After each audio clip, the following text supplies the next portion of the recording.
સૈયદપુરા ખાતે DCP zone 3 ની team દ્વારા દરોડા પાડ્યા હતા અને 10 પાડાઓને ત્યાંથી મુક્ત કરાવ્યા હતા તો પાડા રાખનાર સામે એનિમલ એક્ટ મુજબ ગુનો નોંધાયો હતો।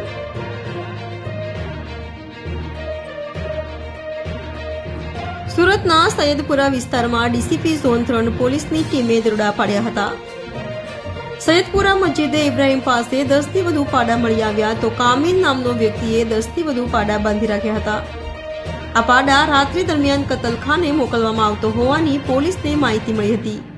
જે બાતમીના આધારે પોલીસે અલગ અલગ ટીમો બનાવી સૈયદપુરામાં તપાસ હાથ ધરી હતી અને પોલીસે 10 થી વધુ પાડા સહિત અન્ય પશુઓને મુક્ત કરાવી પાંજરાપોળ મોકલ્યા હતા તો પોલીસે કામીન નામના વ્યક્તિની અટકાયત કરી એનિમલ એક્ટ મુજબનો ગુનો નોંધવાની કાર્યવાહી હાથ ધરી હતી। પોલીસને એક બાતમી મળેલ હતી કે સૈયદપુરા પમ્પિંગ સ્ટેશનની પાછળ એક કામેલ કરીને વ્યક્તિ છે એ બહારથી પશુઓ લાવે છે અને એની કતલખાને એનું વેચાણ કરે છે। તો આ બાતમીના આધારે આજે ઝોન 3ની ટીમ અને લાલગેટ પોલીસ સ્ટેશનની ટીમ દ્વારા એની અહીંયા રેડ કરવામાં આવતા આપ જોઈ શકો છો એ પ્રમાણે ઘણા બધા પશુઓને એણે બાંધેલા છે।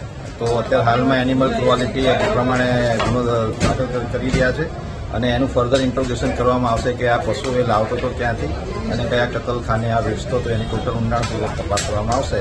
પોલીસે આજે આ જીવદયા માટેનું એક સરસ કામગીરી પોલીસ દ્વારા થઈ રહી છે જેમાં તમામ પશુઓને અહીંયાથી મુક્ત કરવામાં આવશે અને પાંજરાપોળમાં મોકલવામાં આવશે અને કાયદેસરની કાર્યવાહી હાથ ધરવામાં આવશે।